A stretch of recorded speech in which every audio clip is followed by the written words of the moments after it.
Tutto bene? Bene, mi fa piacere. Volevo invitarvi prima di tutto a avvicinarvi un attimo a noi. Faremo una serata acustica, come vedete, voci, la chitarra. E volevo chiedervi se potete alzarvi in piedi in questo momento.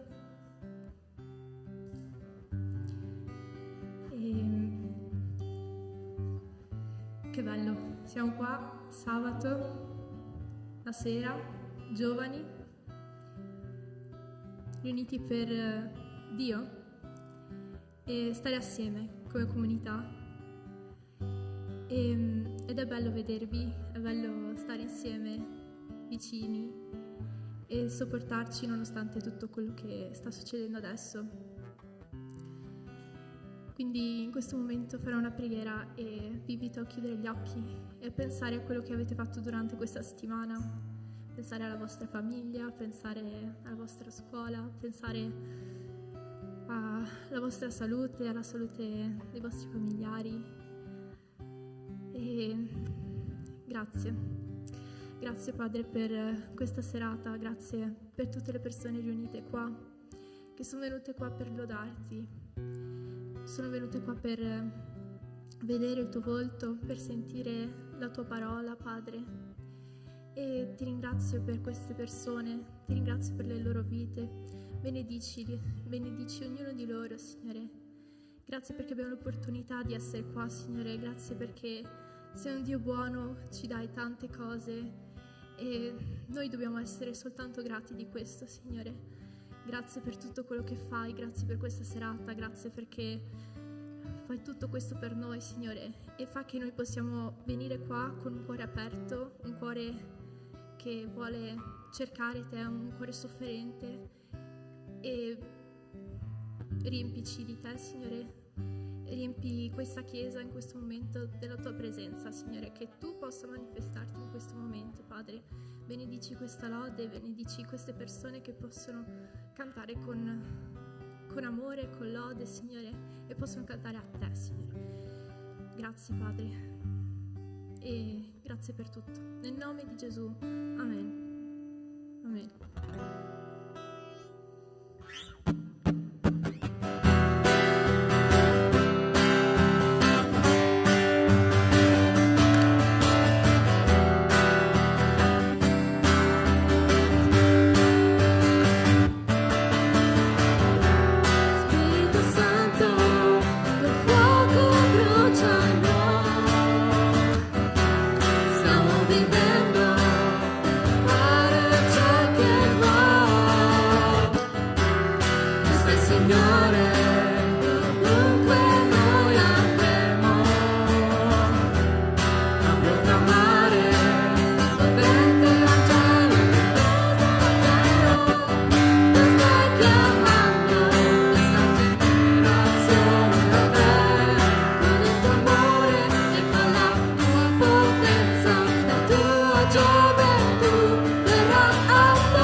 Sai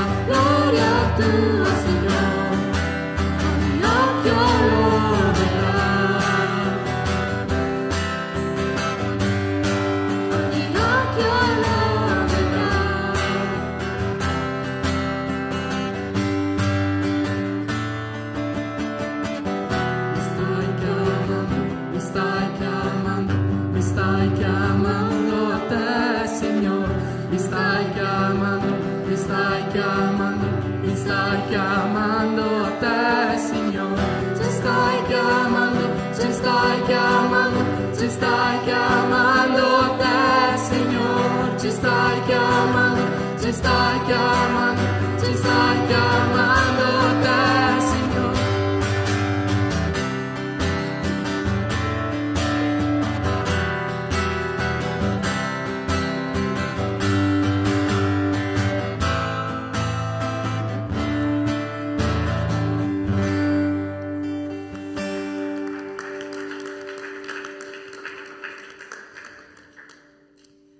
Bene.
meritato né guadagnato, ma è così che ami tu. Oh, il travolgente, infinito, audace amore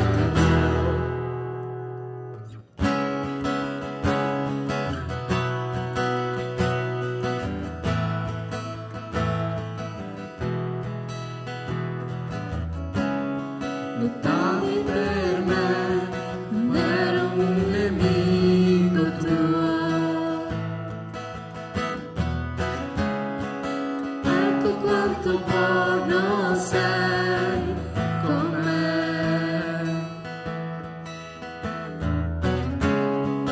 Pagavi per me, non ero immeritevole. Ecco quanto buono sei con me. Oh, il travolgente, infinito, audace amore tuo, lascia ancora le 99 per cercare me. Non l'ho meritato né guadagnato, ma è così che ami tu. Oh, il travolgente, infinito, audace amore tuo.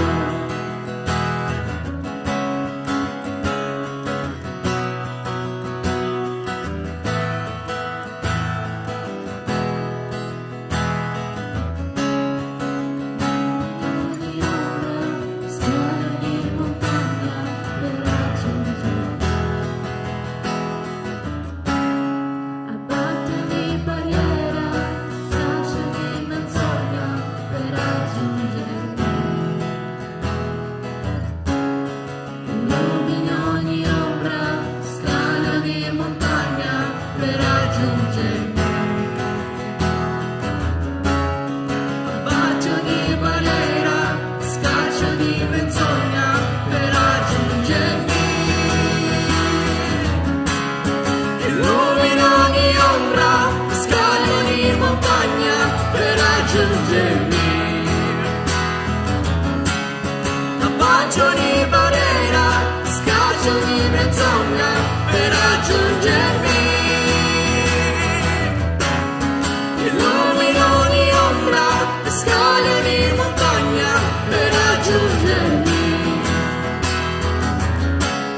Abbacio di barriera, scaccio di menzogna per raggiungermi.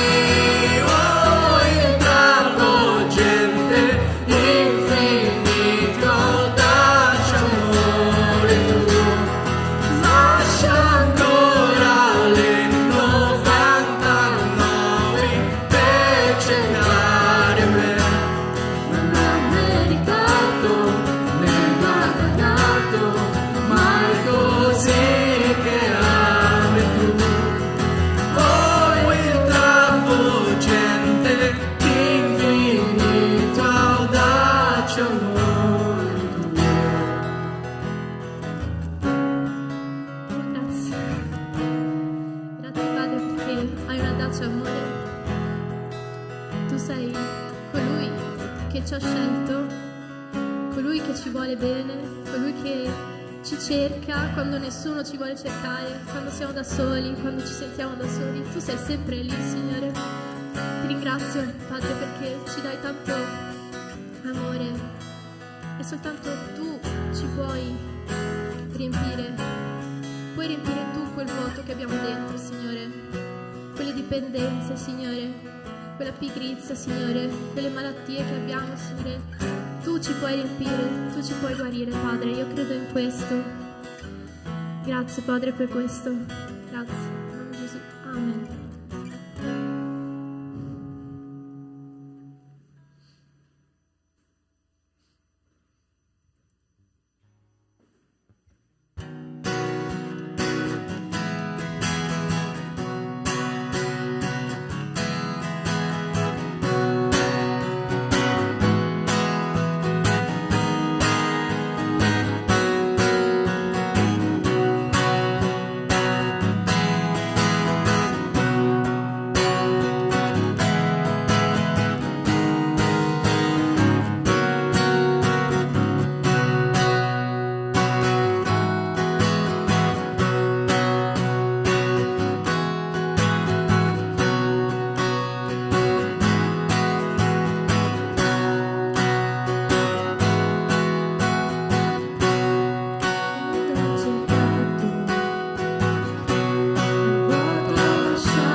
ci usi nonostante noi ci riteniamo inferiori, nonostante noi ci sentiamo veramente male, ci sentiamo uno schifo, però tu dici guardami, tu dici guarda che io sono molto meglio, sono qui per te e ti ho dato veramente dei doni, ti ho dato dei talenti, apri i tuoi occhi, guarda che cosa ho davanti, che cosa hai davanti, usa quel talento. E veramente Dio è veramente buono. Grazie Signore per questa lode, grazie per quello che hai fatto in questo momento. Signore, hai preparato i cuori delle persone che possano veramente tenere le orecchie aperte anche durante la predica. Benedici chi predicherà oggi, Signore, e che tu possa continuare a guidarci oggi, Padre. Grazie ancora, nel nome di Gesù. potete sedere qua.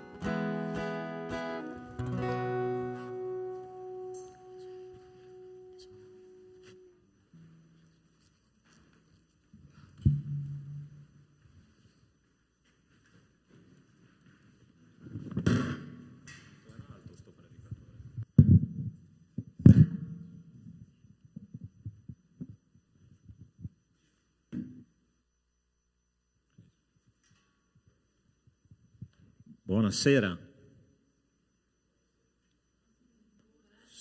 Signore benedetto, aiutaci tu. Buonasera.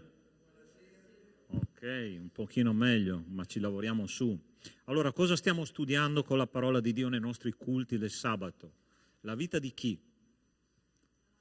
La vita di Davide. Davide. Vi ricordate quando abbiamo studiato il primo capitolo della storia di Davide? Lui si presenta praticamente lì nel capitolo 16 di Prima Samuele e succede una cosa incredibile, che il Signore sceglie il più piccolo di 8 fratelli, ossia il più improbabile di tutti, no? E lì comincia la sua storia, no?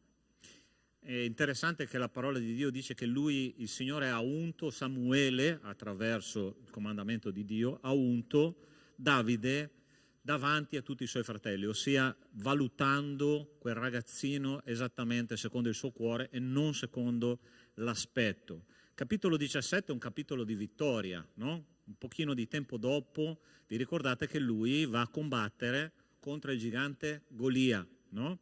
Tutto Israele era impaurito, terribilmente affranto da questo problema grosso che loro avevano, ok? E Davide arriva con una fionda, 5 sassi, e con un sasso solo lui praticamente butta giù il gigante, lo uccide e il popolo di Israele praticamente risorge dalla sua paura, ok? Oggi noi vedremo i primi problemi, ok? Uno dei grandi problemi di Davide ha un nome, si chiamava Saul. Saul era uno dei grossi problemi che Davide aveva, ossia per tutta la sua vita, o meglio per una grande parte della sua vita, Saul ha cercato di inseguire e di uccidere Davide perché lui era invidioso di Davide. Okay? Quando tu cominci a fare bene le cose per Dio, tu hai sicuramente un nemico giurato che ovviamente si chiama Satana, e a volte Satana usa persone che non sono propriamente persone lontane, anzi sono persone vicine, persone significative. Io credo che ciascuno di noi abbia il suo Saul, ok? Il suo Saul, che può essere un genitore, può essere un fratello, può essere il marito, può essere la moglie, può essere il collega di lavoro, può essere una persona molto vicina a te, un professore di scuola, una persona che sicuramente ha un significato per la tua vita. E tu sai benissimo che le parole di una persona significativa nella tua vita sono parole forti, sono parole pesanti, no? Allora vediamo come Davide si è comportato quando lui ha cominciato a vivere questa problematica di Saul, che cercava in ogni istante della sua avventura di distruggere la sua vita. Leggiamo insieme questo testo che si trova in 1 Samuele capitolo 18. Dice così: Davide andava e riusciva bene dovunque Saul lo mandava. Saul lo mise a capo della gente di guerra ed egli era gradito a tutto il popolo, anche ai servitori di Saul. All'arrivo dell'esercito, quando Davide ritornava, dopo aver ucciso il Filisteo, le donne uscirono da tutte le città di Israele incontro al re Saul, cantando e danzando al suono dei timpani e dei triangoli e alzando grida di gioia. Le donne danzando si rispondevano a vicenda e dicevano: Saul ha ucciso i suoi 1000 e Davide i suoi 10.000. Saul ne fu molto irritato. Quelle parole gli dispiacquero e disse: ne danno 10.000 a Davide e a me non ne danno che 1.000. Non gli manca altro che il regno. E Saul da quel giorno in poi guardò Davide di malocchio. Il giorno dopo un cattivo spirito permesso da Dio si impossessò di Saul, che era come fuori di sé in mezzo alla casa. Mentre Davide suonava l'arpa, come faceva tutti i giorni, Saul aveva in mano la sua lancia e la scagliò dicendo: inchioderò Davide al muro. Ma Davide schivò il colpo per 2 volte. Saul aveva paura di Davide perché il Signore era con lui e si era ritirato da Saul. Perciò Saul lo allontanò da sé e lo fece capitano di 1000 uomini. Ed egli andava e veniva alla testa del popolo. Davide riusciva bene in tutte le sue imprese e il Signore era con lui. Quando Saul vide che egli riusciva molto bene, cominciò ad avere paura di lui. Ma tutto Israele e Giuda amavano Davide perché andava e veniva alla loro testa. Preghiamo che il Signore ci parli, ok? Chiudi i tuoi occhi e parla con Dio, perché questo è un testo che ci insegna tante cose. Signore nostro Dio, nostro Padre, ti chiediamo che la tua parola possa penetrare nel profondo del nostro cuore. E ti chiedo in questo momento, Signore, che tutto quello che verrà seminato possa, Signore, prendere veramente radice nel cuore di ciascuno di noi. Signore, ti prego che alla fine di questo culto noi possiamo veramente essere trasformati dalla tua parola, da quello che tu ci dirai, dal tuo spirito che tocca i cuori. Signore, l'opera è tua, lo spirito è tuo e noi, Signore, vogliamo che la tua parola sia interpretata alla nostra necessità. Nel nome di Cristo Gesù. Amen. Allora, state attenti qua, cosa succede. Davide aveva appena ucciso il gigante Goliat, ok? E la cosa che è interessante è che subito dopo che lui è tornato, Saul l'ha voluto nella sua reggia, ossia per lui era una risorsa. Per favore, queste luci qua, ecco, così vanno bene. Sembrava di essere sotto interrogatorio. Aveva appena ucciso il gigante, ok? Però ricordiamoci bene che questo ragazzino, che era un ragazzino probabilmente dall'età dai 14-15 anni, aveva esperienza come pastore, ma non aveva esperienza come combattente, ossia non era un guerriero. Ma la parola di Dio ci dice in questo testo che lui andava in guerra, lui andava sul campo di battaglia, uccideva un sacco di filistei e la parola di Dio ci dice che lui, ogni cosa che lui faceva riusciva bene. E ovviamente questo era un problema serio per Saul. Perché? Perché Dio, dice questo testo biblico, che Dio si era ritirato da Saul e ovviamente aveva unto Davide come nuovo re di Israele. Ancora non era maturo per sedere sul trono, ma Dio gli doveva far fare dell'esperienza di battaglia, perché il compito di Davide era quello di riconquistare tutta la terra promessa che era stata persa col periodo dei giudici. Quindi Davide va in battaglia, Davide continua a fare esperienza, Davide uccide i filistei, Davide diventa un paladino del popolo e la parola di Dio dice che il popolo lo amava perché lui andava davanti a loro. E non solo questo, dice la parola di Dio che proprio lui era un leader a tutti gli effetti, il popolo lo amava e cantava le sue lodi al posto di Saulo, ossia Saul era una persona, Saul ha ucciso i suoi 1000, Davide i suoi 10.000, dice la parola di Dio. Quindi lui era il leader ufficiale di Israele nonostante ci fosse un re seduto sul trono. E quindi che cosa ha cominciato a fare a Saul? Ha cercato di cominciare a ucciderlo. La parola di Dio dice che 2 volte Saul lancia la sua lancia e cerca di uccidere Davide, ma Dio lo stava proteggendo perché ovviamente aveva un piano. Che come ha reagito Davide a questa situazione? Provate a immaginare un ragazzino di 15 anni con un re che ovviamente era già abbastanza anziano, comincia a cercare di uccidere Davide, comincia a cercare un piano perché la vita di Davide possa essere distrutta. Io mi immagino la testa di un ragazzino ancora immaturo che continua a ricevere da una persona significativa della sua vita commenti e soprattutto azioni di questo tipo. Che cosa Davide sceglie di fare nonostante tutto? Davide, nonostante tutto, lui va in battaglia, ossia sceglie di andare a combattere contro i nemici giurati di Israele che erano i Filistei. Allora, sta attento a una cosa, pastore, come applichiamo questa realtà alla nostra vita? allora la tua anima è oggetto di desiderio, perché tu sai benissimo che c'è qualcuno che vuole distruggerti. Il nemico si alza, se così possiamo dire, perché lui non si stanca, perché è uno spirito, ogni giorno con le sue schiere, con i suoi piani, con i suoi progetti per la tua anima. E lui che cosa vuole fare? Vuole distruggere la tua vita. Giovanni 10,10, che si ricorda che cosa dice? Il ladro non viene se non per rubare, distruggere e uccidere. Sai per chi è questo versetto? Per me e per te. La tua anima è preziosa per Satana, nel senso che lui vuole distruggere tutta l'opera che Dio vuole fare nella tua vita. Noi abbiamo ogni giorno persone che non ci apprezzano per quello che siamo. Solo io? Tu sai benissimo che a volte i tuoi professori non ti valutano per quello che tu sei.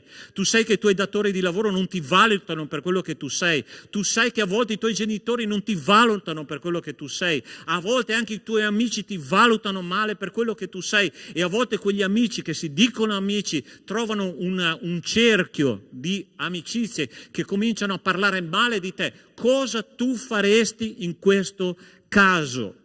Davide ci dà una via d'uscita e ci mostra che cosa noi dobbiamo fare. Nonostante tutto, ogni mattina noi dobbiamo alzarci e andare in battaglia. E sai perché è importante andare in battaglia? Perché quando noi andiamo in battaglia, noi impariamo che cosa è il mondo spirituale. Noi impariamo chi Satana usa per distruggere la mia anima e la tua anima, e attraverso questo apprendimento noi riusciamo a combattere nel mondo spirituale. Oggi noi viviamo un periodo terribile. La nostra mente non è più abituata a stare nella presenza di Dio per più di un tempo. Allora una volta, 20 anni fa, 30 anni fa, il massimo che una persona poteva riuscire a stare concentrato su una cosa era circa 40 minuti. Oggi come oggi, tu sai che una mente umana non riesce più, a causa di tante situazioni, specialmente della tecnologia emergente, non riesce a concentrarsi più di 7 minuti su una cosa sola. Il tempo si è abbassato in un modo terribile, e tu puoi verificare questa situazione quando tu ti metti in preghiera. Quanto tempo tu riesci a stare in preghiera durante una giornata? È interessante che quando tu cominci a pregare, 1000 cose vengono nella tua testa. Tu cominci a pensare al lavoro, cominci a pensare alle faccende di casa, cominci a pensare a un sacco di cose. Perché? Perché la tua mente non è più abituata a essere concentrata. In questa mente c'è un detto molto interessante che dice così: mente vuota, laboratorio del nemico. Mente vuota, laboratorio del nemico. Che cosa ha scelto di fare Davide in questa situazione, quando le parole da Saulo arrivavano velenose, quando Saulo ha cercato di ucciderlo? Sapete che cosa lui ha fatto? No, io andrò nonostante tutto in battaglia. Non ti scoraggiare. Entra sul campo di battaglia e pensa quello che Dio pensa di te piuttosto che quello che pensano gli altri di te. C'è quella canzone meravigliosa che dice: quello che Dio pensa dice di me.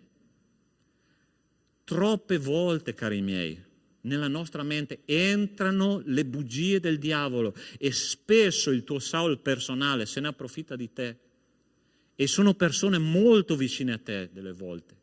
Ma c'è una parola molto più forte di quella che il nemico dice, c'è la parola di Dio.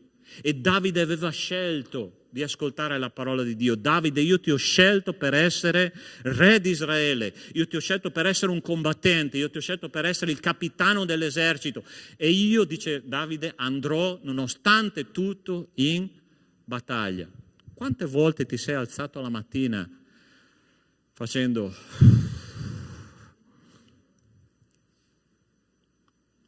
anche oggi è un giorno da vivere? Sai perché questo? Perché il nemico ogni giorno semina nella tua mente stanchezza. Sei stanco, sei stanco, sei stanco, devi riposarti, sei stanco. Oppure non vali niente, non vali niente, non vali niente. Sai che cosa ti dice il Signore? Alzati e vai in battaglia perché io ti faccio vedere che tu puoi essere più che vincitore in virtù di colui che ci ha amati. È così che dice la parola di Dio. E Davide decide di andare in battaglia nonostante tutto. Davide va, affronta il nemico. La cosa incredibile è che Saul aveva progettato di fare cosa? Di far uccidere Davide in battaglia attraverso i Filistei. E sai che cosa dice la parola di Dio alla fine del primo Samuele, nel capitolo 30? Dice che Saul è morto attraverso le mani dei Filistei e Davide era ancora in piedi. Perché? Perché ogni giorno lui aveva la sua battaglia e diceva: vado in battaglia nonostante tutto. Amen. Ci decidiamo stasera, domani, di andare in battaglia? Sì o no? Metti una guardia nella tua mente, perché Cristo ti ha scelto per fare la differenza. Davide decide nonostante tutto di andare in battaglia. Ma la seconda cosa che è interessante è che Davide fa paura a Saul, no? E tu sai che quando una persona, specialmente un'autorità, ha paura, comincia a fare delle manovre per distruggere la tua identità, ma soprattutto la tua fama, ok? Allora sta attento che cosa succede, guarda questo testo. Saul disse a Davide, adesso Saul prende la strada laterale, no? Cerca di ingabbiare Davide in un altro modo per poterlo uccidere. Dice, Saul disse a Davide: ecco Merab, mia figlia maggiore, io te la darò in moglie, solo sii per me un guerriero valente e combatti le battaglie del Signore. Ora Saul diceva tra sé: così non sarà la mia mano al colpirlo, ma la mano dei Filistei. Quando è interessante, quando una persona non riesce a distruggere la tua fama, la tua identità, la tua integrità, che cosa succede? Questa persona comincia a parlare. C'è un organo qua, che è questo, si chiama lingua, che come mi diceva un pastore tanto tempo fa, mi diceva: ci sono delle persone che quando moriranno hanno bisogno di 2 bare, una per il corpo e una per la lingua. E tu sai che la parola di Dio dice che la lingua è un diabolico, mortifero veleno che uccide la tua anima. Allora, questo uomo, Saul, no? Ha cercato di fare una trama per distruggere la vita di Davide. E dice così: il re, per sposare la figlia, non domanda dote, ma domanda 100 prepuzzi di Filistei per vendicarsi dei suoi nemici. Guarda, che bella idea, lo manda in battaglia, 100 Filistei, vuoi che non muoia con 100 Filistei di fronte? Saul aveva in animo di far cadere Davide nelle mani dei Filistei. I servitori dunque riferirono quelle parole a Davide ed egli fu d'accordo di diventare genero del re in questa maniera. E prima del termine fissato, Davide si alzò, partì con la sua gente, uccise quanti Filistei? Quanti c'è scritto lì? Gente, seguitemi, ok? Perché il messaggio per voi è importante stasera. Quanti Filistei? Versetto 27. Quanti Filistei uccise? 200 Filistei. 200 uomini dei Filistei. Portò i loro prepuzzi e ne consegnò in numero preciso al re per diventare suo genero. E Saul gli diede in moglie Michal, un'altra figlia. Saul vide e riconobbe che il Signore era con Davide e Michal, figlia di Saul, l'amava. Saul continuò più che mai a temere Davide ed egli fu sempre nemico. Ora i principi di Filistei uscivano a combattere e ogni volta che uscivano Davide riusciva meglio di tutti i servitori di Saul, così che il suo nome divenne molto famoso. Allora, sta attento. Qual era l'idea di Saul? Lo manda in battaglia contro un sacco di nemici. Allora, se con Golia, che era grosso, era uno, lui ha vinto, almeno gliene mando 100, caspita, vuoi che non muoia? E per fare questo, lui ovviamente ha detto: tu portami la vita di 100 Filistei e io ti do in moglie mia figlia. E lui va in battaglia e gliene porta 200 di vite filistee. Ossia, fa il doppio di quello che Saul gli aveva chiesto. Allora sta attento, qua c'è un principio che è fondamentale per la vita cristiana. Noi dobbiamo fare meglio, sempre meglio di ciò che ci viene chiesto. Allora, Dio ama usare persone limitate per fare cose straordinarie, ok? Lui doveva morire con 100, ne ha uccisi 200. Che cosa è successo subito dopo? Il nome di Dio, ma soprattutto il nome di Davide in quel caso, è diventato sempre più famoso, sempre più grande. Allora sta attento. Perché io devo fare meglio, pastore? Mia mamma mi ha chiesto di prendere 7 nella verifica e io invece voglio prendere 8. Perché? Sai perché? Perché è improbabile. E quando c'è l'improbabilità, la gloria di Dio si manifesta nella tua vita. Tu vuoi che la gloria di Dio si manifesti nella tua vita? La gloria di Dio si è manifestata quando Dio ha scelto Noè per costruire un'arca. Noè era un agricoltore, coltivava uva e Dio gli ha detto: da domani in poi per 100 anni tu costruisci un'arca di 137 metri, alta 15 e larga 25. Probabile o improbabile? Improbabile. Chi è riuscito a fare l'arca? Chi si è salvato? Chi è diventato famoso fino ad oggi? Noè. Era probabile che Dio facesse risuscitare Isacco quando Dio ha chiesto ad Abramo di uccidere suo figlio, il figlio che Dio gli aveva promesso perché fosse una discendenza come la sabbia del mare? No, improbabile, anzi impossibile. Abramo che cosa ha fatto? Lo stava sacrificando. E Dio cosa gli ha detto? Ha detto: fermati, adesso so che tu credi in me e che con te io posso fare ogni cosa. La gloria di Dio si è manifestata nella vita di Abramo, sì o no? Sì. Tu vuoi che la vita di Dio si manifesti, la gloria di Dio si manifesti nella tua vita, sì o no? Non possiamo rimanere sempre cristiani di seconda o di terza o di quarta fascia. La gloria di Dio deve essere manifesta in noi. Il nostro cuore deve essere pieno della grazia di Dio, pieno della voglia di testimoniare che esiste un Dio che vive, ma dobbiamo fare il meglio di quello che ci viene chiesto, di più di quello che ci viene chiesto. Davide ha scoperto questa chiave, no? Pastore, ma tu non sai come mi alzo la mattina. Lo so, perché mi alzo anch'io così, con la voglia di girarsi dall'altra parte, di spegnere la sveglia che ho programmato per 4 volte, ok? E dire: no, oggi proprio no. Ma il Signore dice: fai meglio di quello che si aspettano da te, perché io voglio manifestarmi nella tua vita. Non possiamo, fratelli e sorelle, non possiamo vivere una vita cristiana anonima, pensando che Dio tanto non ci risponderà nella nostra vita. Sai che cosa dice la prima lettera di Giovanni? Giovanni, che era Giovanni, ti ricordi che cosa ha fatto Giovanni apostolo?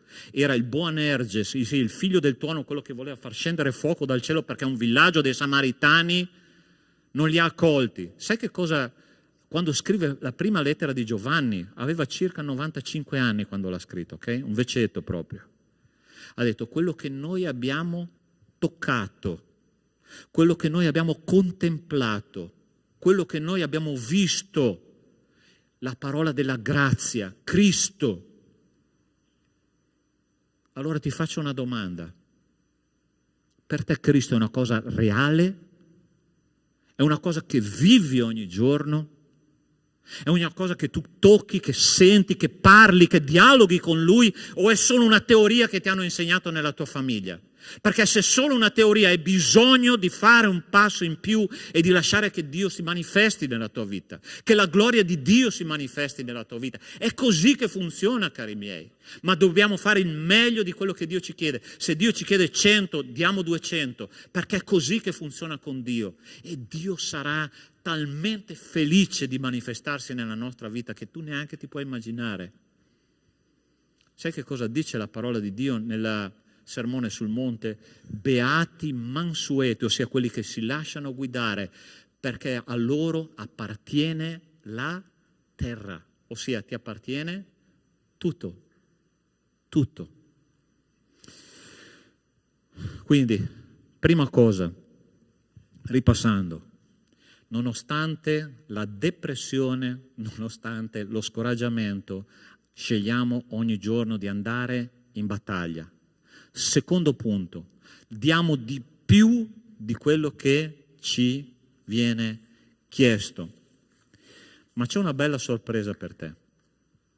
Oltre a questo, Dio ha messo a fianco a te, e se ancora tu non lo vedi, lui è lì, il tuo Jonathan, ok? In mezzo alla battaglia, in mezzo allo scoraggiamento, c'è un Jonathan che non ti tradirà mai.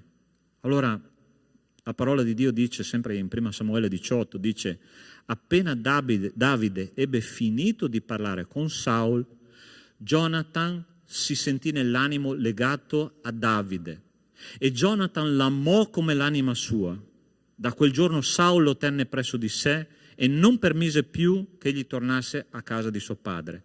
Jonathan fece alleanza con Davide perché lo amava come l'anima propria.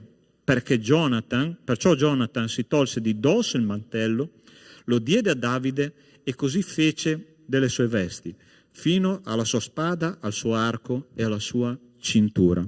Allora ti faccio una domanda qua. Chi era il naturale erede al trono di Saul? Ok? Chi era il naturale erede al trono di Saul? Era Jonathan, il figlio di Saul. Era così che funzionava nell'antichità, ossia il figlio prendeva il posto del padre che moriva e cominciava a regnare al suo posto.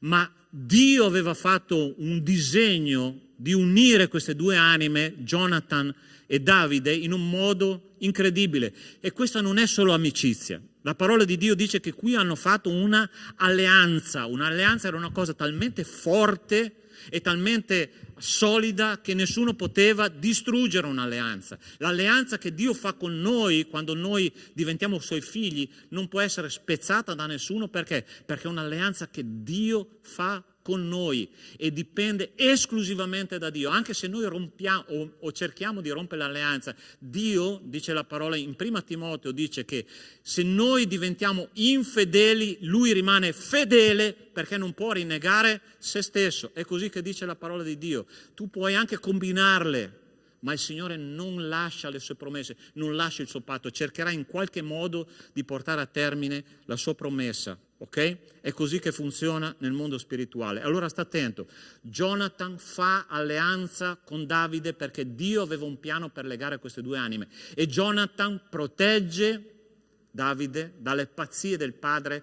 Jonathan aiuta Davide. Jonathan si preoccupa per Davide e per tutta la vita, fino a che Jonathan non muore insieme a suo padre nell'ultima battaglia, lui si preoccupa per il suo amico, per il suo alleato che era Davide. Ma qua noi vediamo una scena fantastica, ok? Allora sta attento. Jonathan si toglie il mantello, le armi e le vesti e le dà a Davide. Questo ha un significato meraviglioso. Questo amico, questo alleato che Davide si era guadagnato attraverso un'opera di Dio, gli dà tutto quello che era suo di diritto. Lui dà il mantello. Tu sai che cosa significa il mantello? Nell'antichità il mantello significa autorità o potere. Ossia, Jonathan si toglie il mantello, lo mette sulle spalle di Davide e gli dice: sei tu che guiderai il popolo di Israele. Poi si toglie le armi e gli dice: sei tu che combatterai per la gloria di Dio. E infine si toglie la veste, gliela mette addosso e dice: sei tu la persona pura che Dio ha scelto perché questa storia possa andare avanti e questo popolo possa essere guidato con un cuore retto. Allora sta attento. Sai chi è il tuo Jonathan? Forse Dio ti ha messo un Jonathan vicino veramente, che è un amico, un'amica del cuore. Gloria a Dio per questo. Non ce ne sono tanti di Jonathan, ce n'è uno. E tu gli amici li riconosci, sai quando? Quando tu non hai più niente da dare. Quelli sono i veri amici. Non quelli che tu fai divertire, non quelli che tu li fai ridere, non quelli che tu hai qualcosa da dargli, no. Sono quelli che rimangono lì quando tutto diventa buio e rimangono insieme a te fino alla fine. Questi sono i veri amici. E se ne è uno, gloria a Dio. Ok? Gloria a Dio per questo. Pastore, ma io non ho il mio Jonathan. Come no? Si chiama Cristo. Lui non ti molla mai. Lui ti ha dato la sua veste bianca. La parola di Dio dice che noi cammineremo in vesti bianche, sporchi dal peccato. Gesù ha detto: togliti quella veste perché io te ne do una bianca, perché tu sei santo, non sei più un peccatore. Questa è la prima cosa. La seconda cosa che lui fa, ci dà le armi per combattere il mondo spirituale. Jonathan prende le sue armi, le dà in mano a Davide e dice: vai a combattere perché tu sarai vincitore per la mia causa. Cristo ci ha dato delle armi potentissime per combattere il nemico e il mondo spirituale. Prendi queste armi e vai in battaglia, perché noi siamo più che vincitori. Ma dobbiamo crederci, gente. Basta farci seminare nella testa che siamo dei falliti. Basta. Hai la preghiera, hai la parola di Dio che è la spada del Signore. E Gesù, quando è andato nel deserto a combattere contro il nemico, ha detto: vattene via Satana, perché sta scritto. Hai questa stessa autorità che Cristo ti ha dato. Ma noi dobbiamo prendere la parola di Dio sul serio. E infine gli dà il mantello. Bellissimo questa scena. Giovanni, Vangelo di Giovanni, capitolo 1, versetto 12, dice: e tutti quelli che lo hanno ricevuto, egli ha dato il diritto di essere suoi figli. Mi ha incuriosito questo versetto, sai perché? Perché la parola diritto nella lingua greca ha la stessa radice della parola autorità, ossia si può anche tradurre così: e tutti quelli che lo hanno ricevuto, egli ha dato l'autorità di essere suoi figli. Allora sta attento, nel mondo spirituale cosa succede quando tu ti converti? Una volta per sempre, ok? Nessuno te lo toglie. Cristo ti dà prima di tutto una veste bianca, pura. Seconda cosa, ti dà armi per combattere. E terza cosa, ti dà il mantello della sua autorità. E tu devi dire nel mondo spirituale, quando Satana ti attacca: vattene via, perché io sono figlio di re, sono un principe e nessuno me lo toglie questo. È questo che noi dobbiamo fare. Hai capito la parola di Dio questa sera? Vai in battaglia. Fai meglio di quello che ti viene chiesto. E terzo, conta sul tuo Jonathan.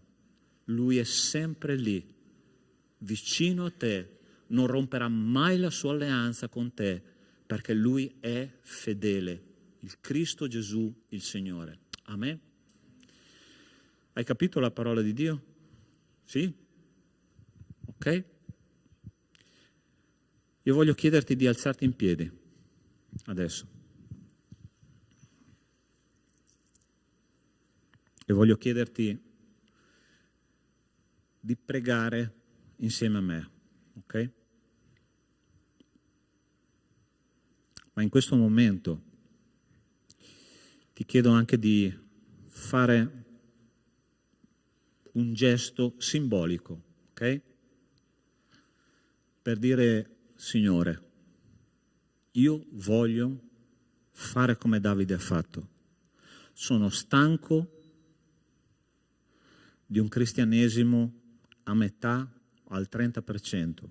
Io voglio essere un vero cristiano, voglio essere un combattente, voglio sconfiggere il nemico, voglio andare in battaglia e vincere contro le schiere di demoni che vengono contro di me, perché ci sono questi demoni.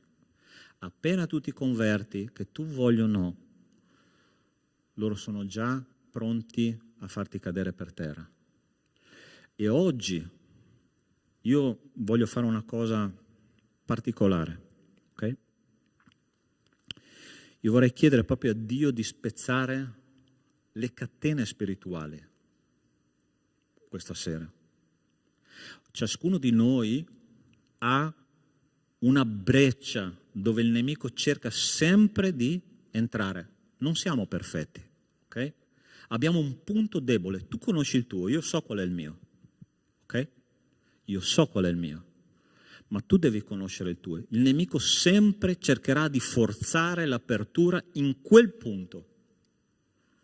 Ma la parola di Dio dice che la parola di Dio, noi abbiamo armi potenti per distruggere le fortezze, ok? Spezzare catene, chiudere quelle porte, dare doppia mandata e dire basta, basta, tu non entrerai più di qua, ok? E io voglio stasera pregare insieme a te, ma se tu stai pensando, pastore, io voglio veramente che questo succeda nella mia vita, ti invito a fare un passo di fede. Vieni qua davanti insieme a me a pregare. Io scendo insieme a voi, ok?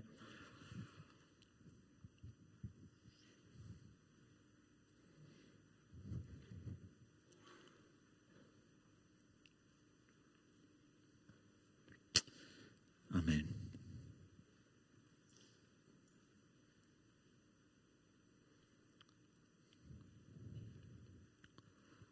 Metti una mano sulla spalla della persona vicino a te.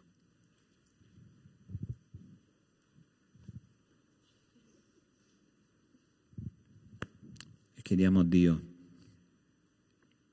di chiudere quella breccia e di aiutarci a combattere come Davide ha combattuto. Nostro Dio, nostro Padre, vedi questi giovani, vedi il loro cuore, i loro desideri, la loro sofferenza. Signore, nel nome di Cristo Gesù, vittoriosi siamo vittoriosi, la tua parola lo dichiara, ma che da oggi, Signore, questo non sia solo una teoria, ma sia una consapevolezza, una sicurezza incrollabile. Signore, nel nome di Cristo Gesù, in questo momento spezza queste catene, guarisci queste ferite, chiudi queste porte, perché la tua parola dice che tu chiudi porte che nessuno aprirà e apri porte che nessuno chiuderà. Apri la porta, Signore, del cuore di ciascuno di noi.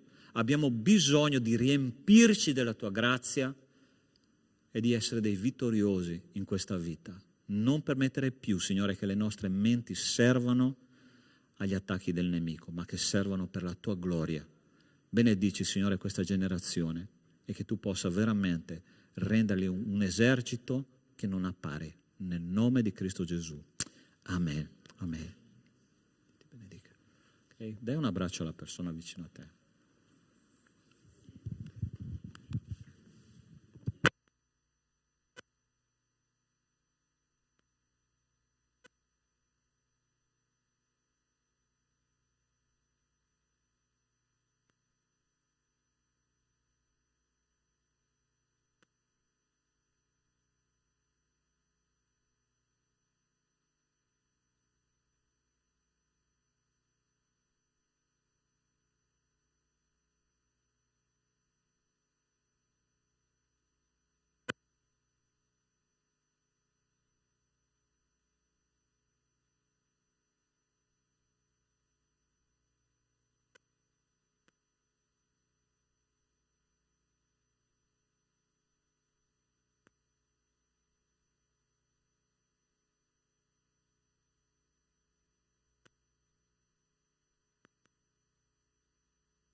Ora faremo il nostro momento di offerta, quindi se avete qualcosa da offrire, offritelo alla Chiesa. Canteremo questo canto nuovo, Tombe in giardini, e è bello perché dice non c'è niente meglio di te, non c'è niente meglio di te, non c'è niente meglio del nostro Signore. E che bello, siete già in piedi. Quindi possiamo cantare Tombe in giardini.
perché non c'è niente meglio di te.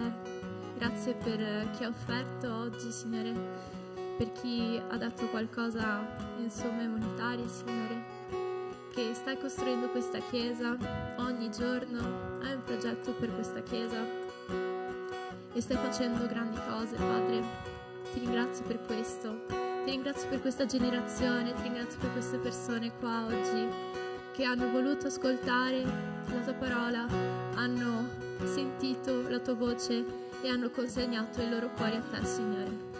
Grazie per le loro vite, grazie per questa chiesa, grazie, Signore, per tutte queste bellissime vite, Signore. Benedici i nostri piccoli gruppi, Signore, anche lì fai anche benedizioni, semini nei nostri cuori, Signore. E grazie, Signore, per la parola che ci hai dato anche oggi, Padre. Grazie per tutto questo. Nel nome di Gesù, amen. Potete sedervi. Ok, 2 avvisi molto rapidi e poi andremo nei nostri gruppi. Okay? Il primo è il Prayer Camp. Allora, sono già aperte le iscrizioni, qualcuno ha già cominciato a iscriversi. Vi ho mandato nel gruppo del sabato, ossia quello che raduna tutti i gruppi giovani e adolescenti, preadolescenti, eccetera, la modalità di iscrizione. Okay? Si possono fare 2 tipi di iscrizione, o la cifra completa, che sono 150 euro, dall'8 al 13 di luglio, oppure tu darai la caparra e entro giugno, caparra di 50 euro, e il resto lo paghi a massimo fine giugno. Ok? Affrettatevi perché abbiamo già la richiesta di altre 2 chiese. Okay? I posti non sono tantissimi perché sono una 60. Se facciamo il conto dei campeggi precedenti eravamo già al limite con le nostre comunità, quindi vi conviene fare in fretta. Seconda cosa, il Pathfinder, domande e risposte sulla parola di Dio e sul mondo spirituale, qualsiasi cosa abbiate in mente, dubbi, preoccupazioni e difficoltà nello studio della parola di Dio. Ci troveremo, allora il programma è di trovarci il giorno 21 di aprile, ossia non questa domenica, la prossima, ok? Quindi fra 2 settimane. Comunque metterò un sondaggio nel sabato, nel gruppo del sabato, per vedere quanti di voi potranno partecipare, ok? Dipendendo dalla vostra risposta, almeno io pretenderei una decina di persone, ok? Se siamo di più ovviamente è meglio, sarebbe interessante, va bene? A posto? Tutto ok? Va bene, chiudiamo con una preghiera e poi andiamo nei nostri gruppi. Possiamo alzarci in piedi? Nostro Dio, nostro Padre, ti ringraziamo per quello che abbiamo vissuto questa sera nel nostro culto, grazie per la tua presenza. Ti chiediamo, Signore, che tu possa adesso parlare ai nostri ragazzi nei loro gruppi di studio. Benedicili, Signore, che quello che verrà sviscerato attraverso la discussione possa veramente fare un fondamento nelle loro vite. Nel nome di Cristo Gesù, amen. Buon proseguimento.